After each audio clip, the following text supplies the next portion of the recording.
கர்த்தருடைய பரிசுத்த நாமம் மகிமைப்படுவதாக.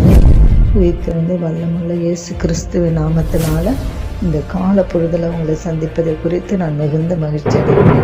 அன்பான தேவஜனங்களே, இந்த நாளில் கர்த்தர் நமக்கு கொடுத்திருக்கிற இறை வார்த்தையானது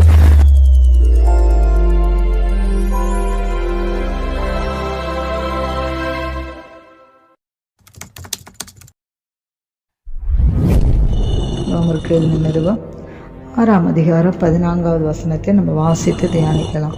நீங்கள் நியாய பிரமாணத்திற்கு கீழ்ப்பட்டிராமல் கிருபைக்கு கீழ்ப்பட்டு இருக்கிறபடியால் பாவம் உங்களை மேற்கொள்ள மாட்டாது. ஆம் தேவஜனங்களே, கர்த்தர் வழுவாதபடி நம்மை காப்பதற்காக வாக்கு பண்ணி இருக்கிறார். அவருடைய பலத்த கரம் எத்தகைய பெரிய வீழ்ச்சியானாலும் சரிதான், அதிலிருந்து நம்மை காத்து நிலைநிறுத்த வல்லமுள்ளது என்பதை நாம் மறந்து போகக்கூடாது. நாம் வழுவாதபடி நிலைத்து நிற்க வேண்டுமென்றால் நம்முடைய கண்கள் கர்த்தரையே நோக்கி கொண்டு இருக்க வேண்டும் என்பதை நம்ம மறந்து போகக்கூடாது. ஜெபிக்கிற தேவனுடைய பிள்ளைகளுடைய ஐக்கியத்தை நம்ம ஒருபோதும் இழந்துடக்கூடாது. நாம் எப்போதும் தேவ சமூகத்திலே நம்மளை தாழ்த்தி கிருபைக்காக நம்ம ஒப்பு கொடுக்கிறவர்களாக இருக்க வேண்டும். நாம் கிருபைக்கு கீழ்ப்பட்டு இருக்கிறபடினாலே பாவம் நம்மளை மேற்கொள்ள மாட்டோம் என்று வேதம் நம்மளை தெளிவாக சொல்லுகிறது. நம்ம உளையான சேற்றிலிருந்து தூக்கி எடுத்த அந்த ஆண்டவர் நம்முடைய பாவங்களை கழுவின நம்முடைய இரட்சகர் நீதியின் வஸ்திரங்களை நமக்கு தரிப்பித்து நம்மளுடைய நீதிபர நம்மை அருமையாய் தமது கிருபையின் சேட்டைக்குள்ளே மறைத்து வைத்துக் கொள்ளுகிறார். அவருடைய கிருபைக்குள்ளே நாம் இருக்கிறதுனால பாவமோ சாபமோ எந்த ஒரு வியாதியோ எதுவுமே நம்மளை மேற்கொள்ள முடியாது. தேவ பிள்ளையே, நீ எந்த நிலைமையில நீ ஆவிக்குரிய பெருமைக்கு மாத்திரம் இடம் கொடுக்காமல் கிருபையிலே உங்களை காத்து கொள்ள வேண்டும். பெருமை உள்ளவர்களுக்கு கர்த்தர் எதிர்த்து நிற்கிறார், மேட்டிமை உள்ளவர்களுக்கும் கர்த்தர் அப்படியா எதிர்த்து நிற்கிறார் என்று நம்ம பார்க்கணும். பார்த்தீங்களா, பெருமை உள்ளவர்களுக்கும் மேட்டிமை உள்ளவர்களுக்கும் கர்த்தர் எதிர்த்து நிற்கிற தேவனாக இருக்கிறார்.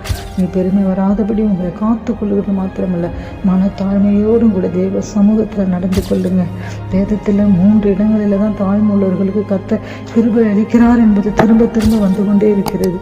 நீதிமொழிகளில் 3ஆம் அதிகாரம், யாக்கோப்பு 4ஆம் அதிகாரம், 1 பேதுரு 5ஆம் அதிகாரத்தில். அப்படியானால் நாம் நம்மை தாழ்த்தி கிருபை பெற்றுக்கொள்ள வேண்டியது எத்தனை அவசியம் தெரியுங்களா?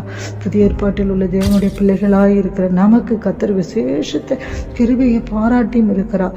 நிச்சயமாகவே நாம் பழைய ஏற்பாட்டில் உள்ள பக்தர்களைப் போல நியாய பிரமாணத்திற்கு கீழ்ப்பட்டிருக்கிறவர்களாக இராமல் கிறிஸ்துவின் மேல் ஸ்தாபிக்கப்பட்ட கிருபைக்கு கீழ்ப்பட்டிருக்கிறோம். நிச்சயமாகவே தேவ பிள்ளையை அவருடைய பரிபூரணத்தினால் நம்ம எல்லாரும் கிருபையின் மேல் கிருபை பெற்றிருக்கிறோம். தேவ பிள்ளையை கிருபையில நிலைத்திருங்க. தாழ்மையாக இருக்கும்போது கிருபை பெருகும். அதிகால வேலை கர்த்தரை தேடும்போது கிருபை பெருகும். அநேகருடைய சோத்திரத்தினால கிருபை பெருகும்.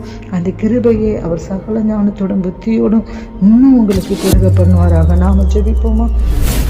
கர்த்தாவே, துதிக்கிறோமப்பா. இந்த கால பொழுதுல கூட இந்த வசனத்தின் நிமித்தமாக அந்த கேட்கிற ஒவ்வொரு பிள்ளைகளுடைய வாழ்க்கையை நீங்கள் ஆசீர்வதிங்கப்பா. ஆண்டவரே, நியாய பிரமாணத்திலே கீழ்ப்பட்டிராமல் அவர்கள் எல்லாரும் கிருபைக்கு கீழ்ப்பட்டு இருக்கிற பிள்ளைகளாய் நீங்கள் மாற்றுவீராக. ஆண்டவரே, உங்களுடைய ஆண்டவரை கருத்துக்குள்ள அவர்களை தாழ்த்தி ஒப்பு கொடுக்கிறோம்.